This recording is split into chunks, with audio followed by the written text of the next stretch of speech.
How do you do? I'm Dustaroo. Welcome to Dead by Daylight, Chapter Concepts. Prepare for a sense of paranoia not thought possible in the grim reality of the entity's realm. This is John Carpenter's The Thing chapter.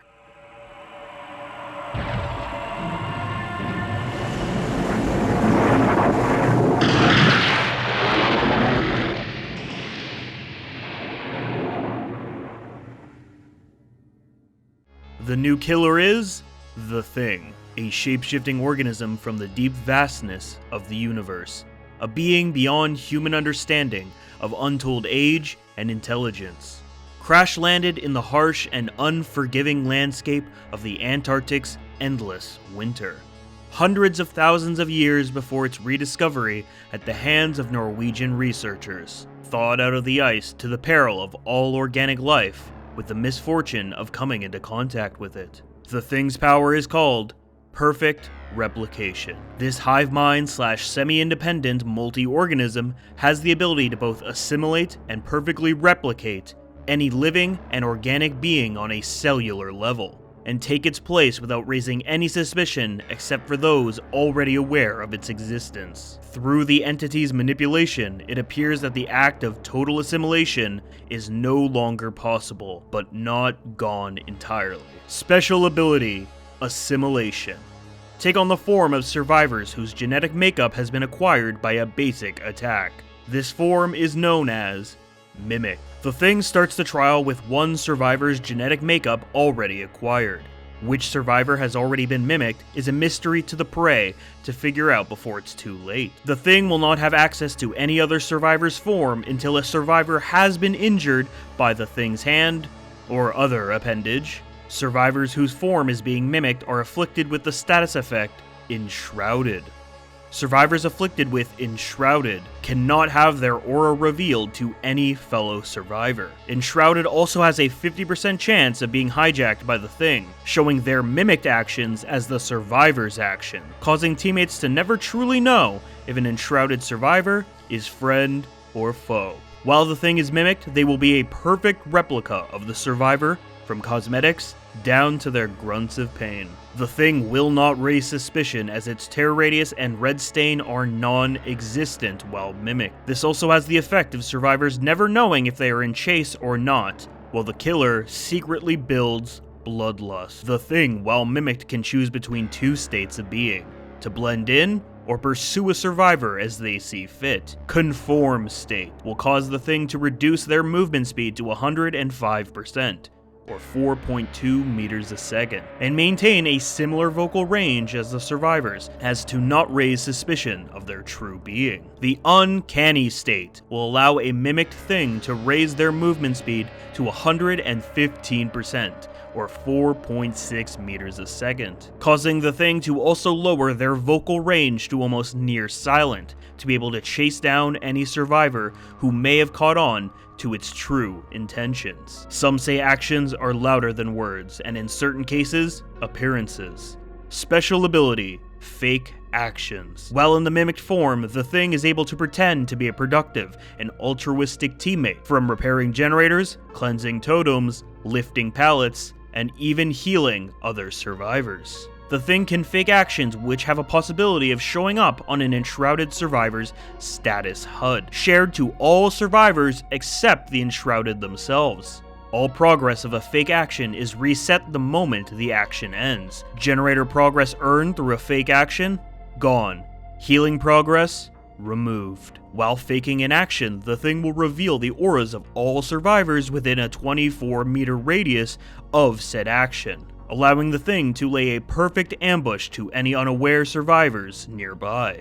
Even after an action is ended, the Thing still leaves behind a reduced aura reading radius behind on the object. Fake an action for 12 seconds total gains 60 seconds of aura reading of any survivor within a 16-meter radius of that object.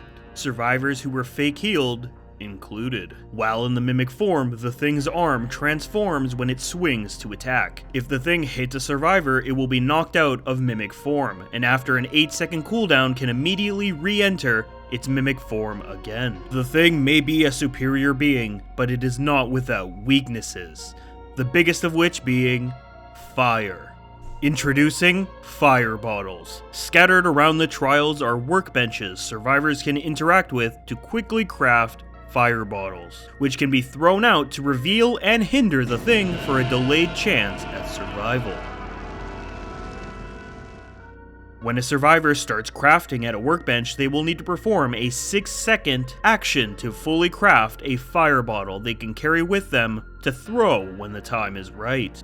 After a workbench has been used, it will take 80 seconds to replenish its resources before another survivor is able to use it again. Survivors can see the auras of ready and waiting workbenches within 24 meters of their location. The auras will not be shown if it is waiting to be replenished. Fire bottles can be tossed by survivors forward. After hitting a surface, the bottles break, leaving behind active flames on the surrounding area for 6 seconds. When the thing comes into contact with any of these active flames, its mimicked form is burned away, revealing the hideous creature beneath. Its aura is revealed to all survivors in the trial and causes the thing to be hindered by 10% of its movement speed for the entire duration while within active flames. After the mimicked form has been burned away by a fire bottle, the thing is stuck in the transformation form, which has a red stain and a terror radius of 32 meters. While in the transformation form, the thing has a 60-second cooldown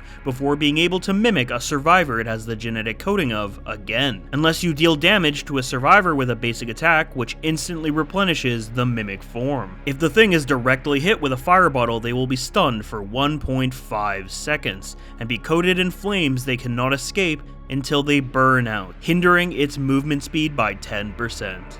Do not worry, unlike the snow skulls of winters past, they will not have aim assisted in any way, making a direct hit with a fire bottle both difficult and a risky maneuver.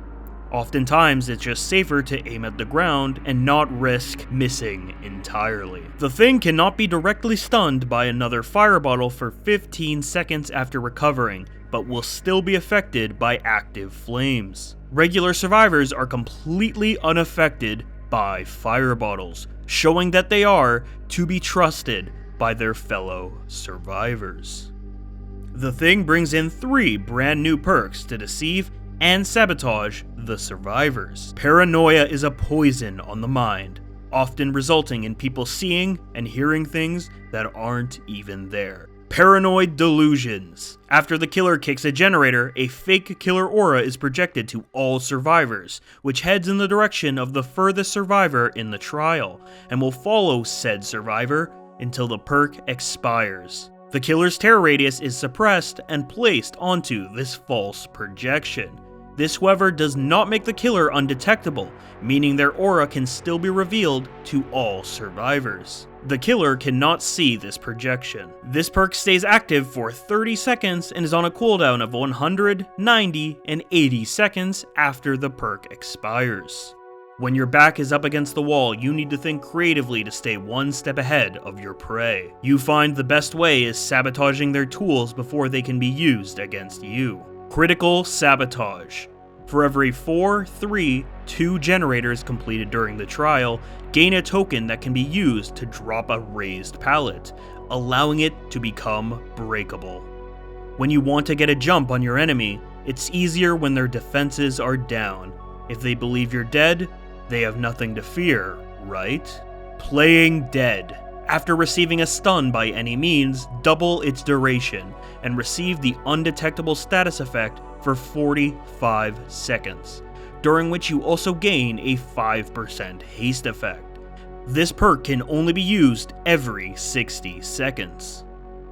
The thing brings in many add-ons from its time at the Arctic base. Brown add-ons. Husky Viscera.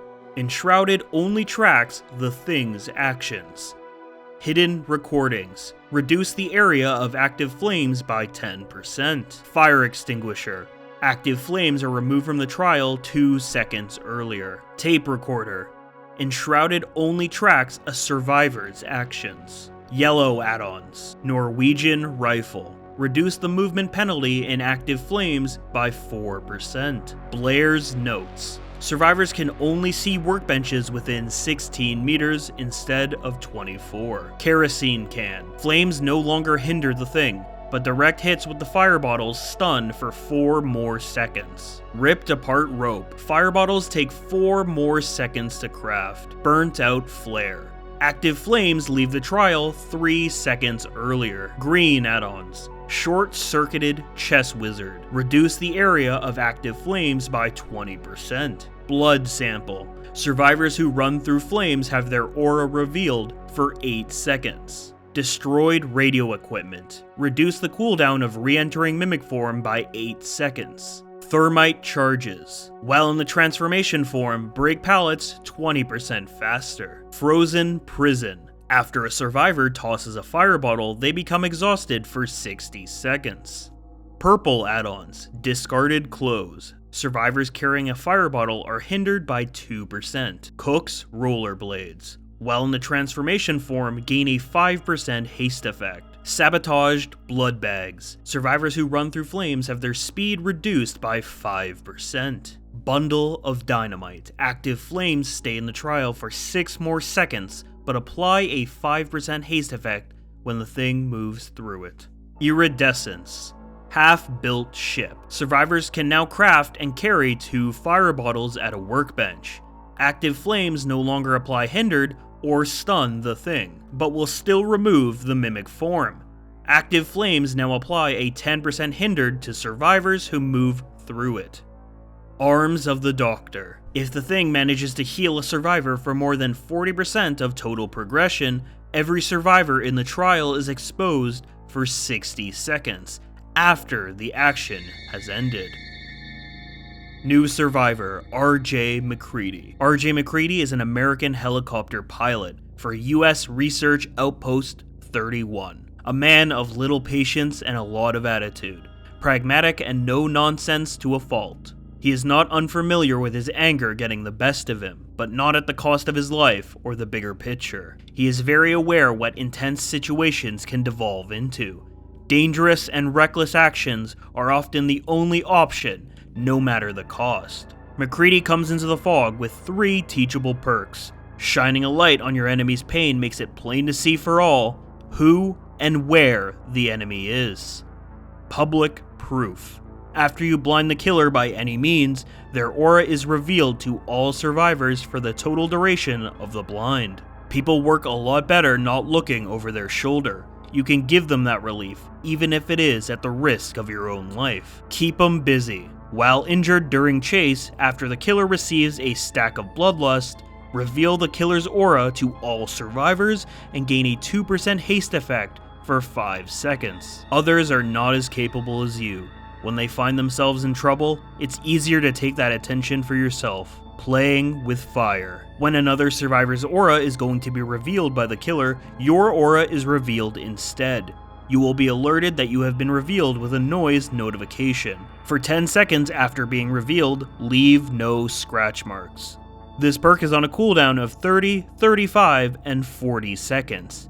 If for any reason either survivor's aura is not able to be revealed, this perk will not activate.